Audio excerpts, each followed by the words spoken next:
Лисицата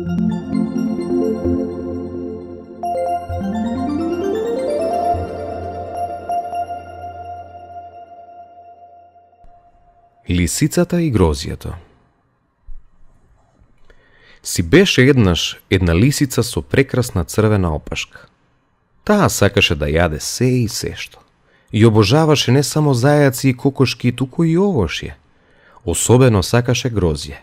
И еден ден, додека талкаше, помина покрај едно лозје. Лиги ми потекоа од грозјево.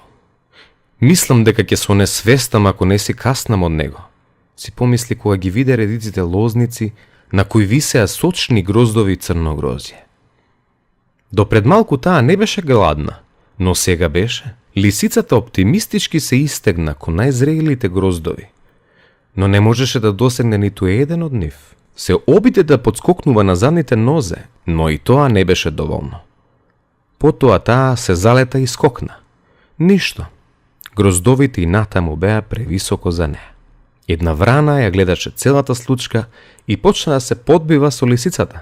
Гра, гра, гра, гра. Лисицата можеше да се чуди колку што сака, но до грозјето нема да стаса. Гра, гра, запеа креска во враната. Бљак, не го сакам грозјево. Зар не гледаш дека е кисело? Кога ќе биде зрело, тогаш може би ќе дојдам да го пробам, одговори изнервираната лисица и си замина со високо крената глава, но опашката меѓу нозе и со празен стомак. Кликнете лайк и subscribe за да чуете повеќе приказни, а во коментарот напишете кој се смеел на лисицата или која приказна сакате да ја чуете следна.